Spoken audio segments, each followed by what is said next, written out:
Fihi mafihi pasal ke-6. Seorang mukmin adalah cermin bagi mukmin lainnya. Perkataan ini ditunjukkan untuk orang yang membutuhkan kata-kata untuk memahami. Tapi bagi orang yang sudah bisa memahami tanpa harus berbicara, apa gunanya berbicara? Seluruh langit dan bumi adalah kata-kata bagi mereka yang mengerti. Mereka adalah anak dari kata-kata jadi, maka jadilah. Demikian juga bagi mereka yang sudah mendengarkan sebuah bisikan. Apa gunanya mereka berteriak dan menjerit? Seorang pujangga menggubah puisi dengan bahasa Arab di hadapan baginda raja. Raja itu berkebangsaan Turki, tapi ia tidak mengerti bahasa Arab atau Persia. Pujangga itu mengubah kata-kata indah dan luar biasa ke dalam bahasa Arab pada pembukanya dan kemudian melanjutkan ke inti puisinya. Ketika sang raja menduduki singgasananya, diiringi anggota dewan kerajaan, para gubernur dan menteri-menteri, sang pujangga beranjak dan mulai mendeklamasikan puisinya. Sang raja lalu menganggukkan kepalanya di setiap alinea sebagai tanda acungan jempol kepada sang pujangga. Di setiap alinea itu ia tampak terkagum-kagum karena takjubnya. Dan sebagai tanda tawaduknya, ia perhatikan dengan serius lantunan puisi itu. Para anggota dewan kerajaan keheranan dan bertanya-tanya. Raja kita tidak mengetahui satu kata pun dalam bahasa Arab. Bagaimana dia bisa menganggukkan kepala sesuai dengan lantunan puisi di majelis tadi? Bisa jadi beliau memang sudah mengetahui bahasa Arab selama bertahun-tahun, tapi kita tidak mengetahuinya. Jika kita pernah mengucapkan kata-kata yang tidak pantas dalam bahasa Arab, celakalah kita. Sang raja memiliki seorang budak kesayangan. Para anggota dewan kerajaan memanggil budak itu dan memberinya seekor kuda, bagol, dan sejumlah uang. Dan mereka juga berjanji akan memberikan hadiah lainnya. Bagol itu hewan seperti kuda. Kemudian mereka berkata, "Coba kamu cari tahu apakah baginda raja dia bisa berbahasa Arab atau tidak. Jika memang beliau tidak bisa, bagaimana beliau bisa menganggukkan kepala di saat yang tepat? Apakah itu karomah ataukah ilham dari Tuhan?" Akhirnya tibalah pada suatu hari di mana sang budak mendapatkan kesempatan untuk menjalankan tugas dari para anggota dewan. Sang raja sedang keluar untuk berburu dan si budak menganggap bahwa rajanya sedang dalam suasana hati yang baik karena memperoleh banyak hasil buruan. Maka bertanyalah budak itu tanpa berbelit-belit. Sontak sang raja tertawa meledak-ledak. "Demi Allah, aku tidak mengerti bahasa Arab," kata raja. "Adapun mengenai anggukan kepalaku itu, karena aku mengerti maksud dari susunan puisi yang dideklamasikan pujangga itu. Makanya aku menganggukkan kepala sebagai bentuk apresiasi kepadanya." Sekarang bisa dipahami bahwa akar dari materi adalah tujuan yang diharapkan. Puisi itu hanyalah cabang dari tujuan, meskipun tujuannya tidak ada dalam kandungan puisi tersebut. Jika yang dilihat adalah tujuannya, maka dualisme akan hilang, karena dualisme hanya terjadi dalam cabang, sementara akarnya tetap satu. Sama halnya dengan syekh-syekh sufi. Meski dalam penampilan luar, keadaan, perilaku, dan perkataan mereka berbeda, tapi mereka semua memiliki satu tujuan yang sama, yaitu mencari Tuhan.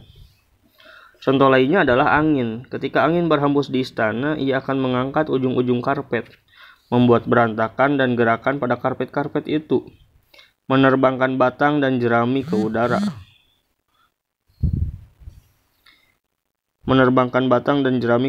Mengibaskan permukaan air hingga nampak seperti anting-anting yang serupa baju baja, serta membuat pepohonan, dahan-dahan, dan dedaunan menari.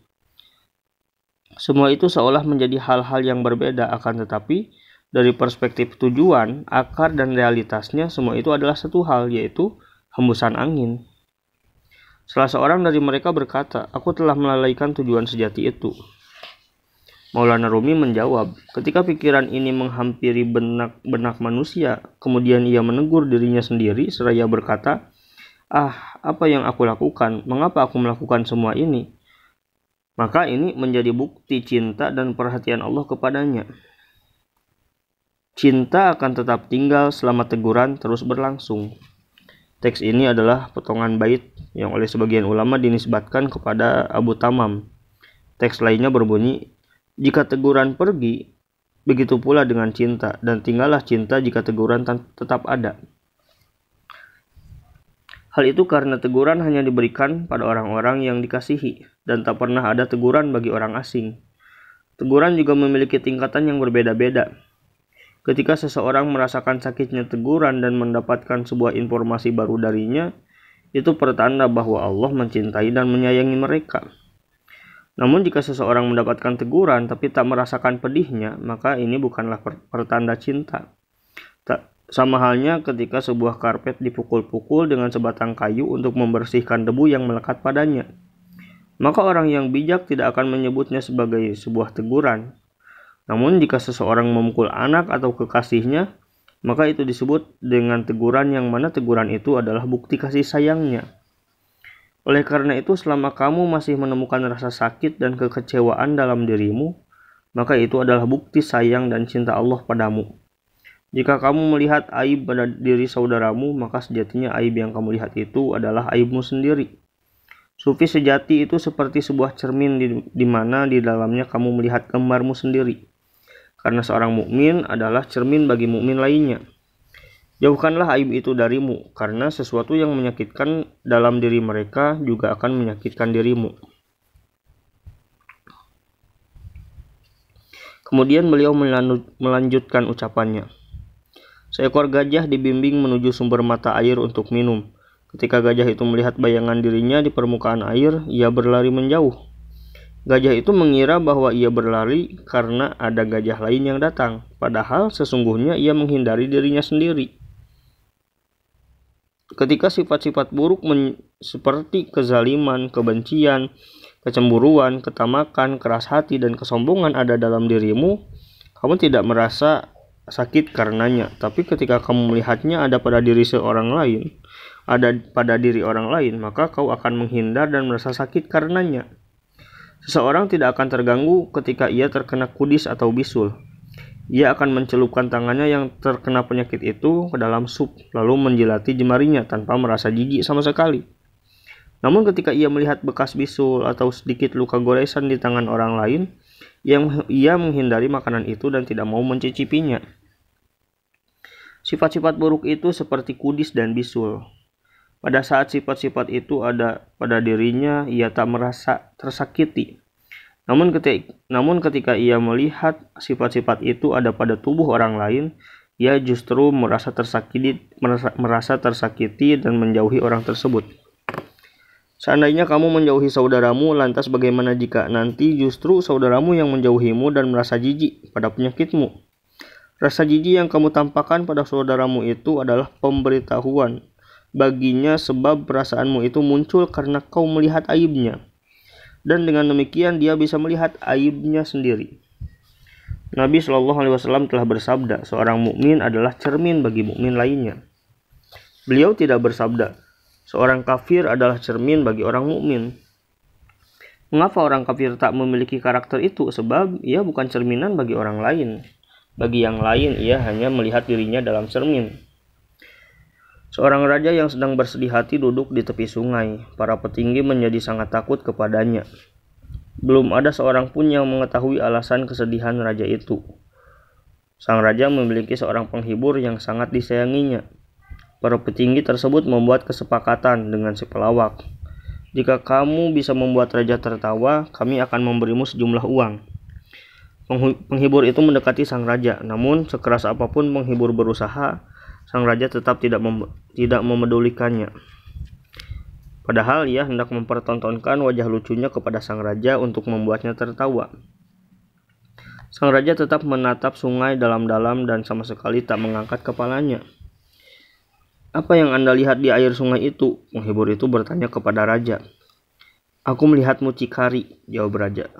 Wahai raja dunia, hambamu ini juga tidak buta, kata penghibur. Begitu juga halnya denganmu, jika kamu melihat sesuatu dalam diri hambamu yang menyakitkanmu, sesungguhnya mereka juga tidak buta. Mereka melihat yang kamu lihat. Di hadapan Allah tidak akan ada dualisme aku. Kamu berkata aku dan dia juga berkata aku. Kamu berkata aku dan dia juga berkata aku. Jika kamu mati di hadapannya, maka dia juga akan mati di hadapanmu, hingga dualisme aku itu lenyap. Matilah Allah Subhanahu wa taala adalah hal yang mustahil. Matinya Allah Subhanahu wa taala adalah hal yang mustahil, baik di dunia nyata maupun di alam pikiran. Bagaimana mungkin Allah yang maha hidup dan yang kekal akan mati? Allah memiliki kelembutan dan kasih sayang yang jika mungkin dia mati demi kamu, dia akan mati hingga tak ada lagi dualisme. Sekarang, karena kematian Allah adalah hal yang mustahil, maka dirimulah yang harus mati agar dia mengungkapkan keakuannya kepadamu, dan hilanglah dualisme aku. Ketika kamu mengikat 2 ekor burung secara bersamaan, meski keduanya sejenis dan kamu mengubah kedua sayapnya menjadi 4, mereka tetap tidak akan bisa terbang, karena ada dualisme makhluk di situ. Tapi jika kamu mengikat seekor burung yang telah mati dengan seekor burung yang masih hidup, maka burung yang hidup itu akan bisa terbang karena dualisme telah hilang. Matahari juga memiliki kelembutan yang bisa mendorongnya untuk mati di hadapan seekor kelelawar. Karena hal itu tidak mungkin, matahari berkata, "Wahai kelelawar, kelembutanku bisa dirasakan oleh segala sesuatu. Aku juga ingin berbuat baik padamu. Maka matilah kamu. Karena kematianmu bukanlah hal yang mustahil, sehingga keberuntungan cahaya kemuliaanku akan memelukmu dan kamu bisa keluar dari kekelelawaranmu untuk kemudian menjadi burung fenix yang dekat denganku." Seorang hamba bisa membuat dirinya fana untuk kekasihnya. Ia memohon kekasih itu pada Allah Subhanahu wa taala, tapi Allah tidak mengabulkan permintaannya. Datanglah sebuah seruan, "Aku tak ingin kamu melihatnya." Si hamba itu tetap bersikeras terhadap permintaannya. Ia tak berhenti bertawasul dan berdoa, "Wahai Tuhan, aku sudah tenggelam dalam lautan cintanya dan ia tak mungkin terpisah dariku." Akhirnya datang seruan lagi, "Apa kamu menginginkan kejelasan? Maka korbankan dirimu dan jadilah fana. Jangan tetap di sini, tinggalkan dunia ini." Hamba itu menjawab, "Ya Tuhan, aku rela dan itulah yang akan terjadi." Hamba itu rela mengorbankan dirinya demi orang yang dicintainya, hingga ia berhasil meraih apa yang diinginkannya. Ketika seorang hamba memiliki kelembutan yang bahkan mau mengorbankan umur kehidupannya, satu hari baginya akan sepadan dengan umur alam ini dari awal sampai akhir. Bukankah Allah juga memiliki kelembutan seperti yang dimiliki hamba itu? Hal yang demikian tentu tidak mustahil. Fananya Allah lah yang mustahil. Maka tidak ada jalan lain selain kamu sendiri yang harus membuat dirimu fana. Seorang datang dengan membawa beban berat dan duduk di atas salah satu wali besar. Maulana Rumi berkata, "Apa perbedaan antara mereka yang berada di atas lampu dengan mereka yang berada di bawahnya? Jika lampu berada di atas, ia tidak berharap untuk dirinya sendiri. Tujuannya adalah untuk memberikan manfaat pada orang lain hingga mereka bisa merasakan sinarnya yang terang. Ke arah mana saja lampu mengarah, lampu tetaplah lampu. Ia tetaplah matahari abadi. Jika para wali menginginkan kemuliaan dan pangkat duniawi, hal ini karena mereka memiliki satu tujuan. Mereka berhasrat untuk memburu para ahli duniawi yang berteman dengan dunia, yang tidak memiliki pandangan tentang kedudukan hakiki seperti yang dilihat para wali, untuk kemudian mencoba membuat mereka menemukan jalan menuju kedudukan hakiki itu dan menjadi teman akhirat. Demikian juga Nabi Muhammad SAW tidak menaklukkan Mekah dan kota-kota di sekelilingnya lantaran beliau membutuhkannya. Beliau menaklukkan kota-kota itu untuk memberikan kehidupan pada semua manusia dan memuliakan mereka dengan cahaya. Ini adalah tangan yang terbiasa untuk memberi. Ia tidak terbiasa untuk meminta. Para wali tersebar bersama orang-orang lainnya untuk memberikan sesuatu kepada mereka, bukan untuk mengambil sesuatu dari mereka.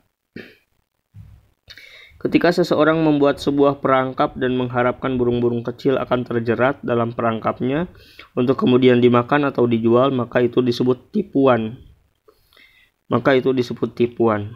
Tetapi jika seorang raja membuat perangkap untuk menangkap burung elang yang tak terlatih, tak memiliki sopan santun dan tak tahu berharganya dirinya untuk kemudian dilatih dengan tangan sang raja sendiri hingga menjadi burung yang dihormati, terlatih dan memiliki sopan santun, maka ini bukanlah sebuah tipuan, meskipun kelihatannya seperti tipuan.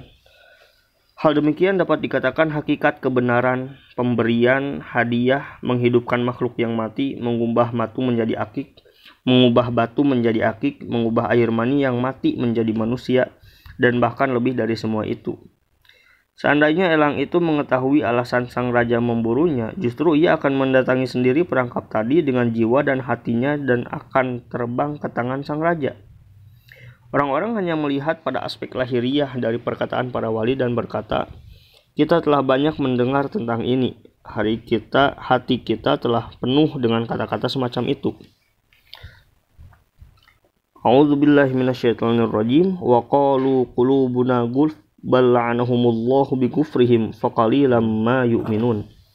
Dan mereka berkata, hati kami tertutup, tetapi sebenarnya Allah telah mengutuk mereka karena keingkaran mereka. Maka sedikit sekali mereka yang beriman. Quran Surat Al-Baqarah ayat 88. Orang-orang kafir berkata, sesungguhnya hati kita telah tertutup dan sudah terisi penuh dengan perkataan semacam itu.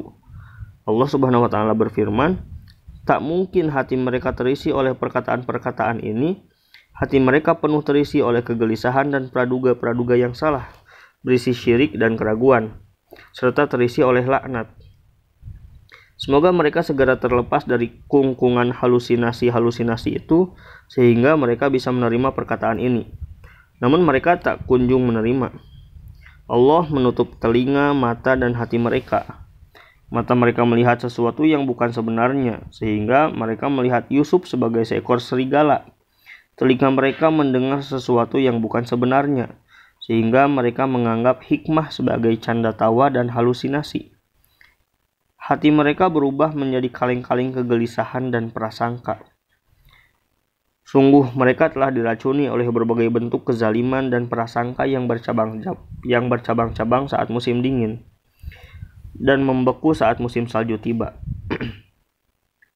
Khatamallahu ala qulubihim wa ala sam'ihim wa ala absarihim Gishawah. Allah telah mengunci mati hati dan pendengaran mereka, dan penglihatan mereka ditutup, dan bagi mereka siksa yang amat berat. Quran Surat Al-Baqarah ayat 7. Kemudian beliau melanjutkan ucapannya.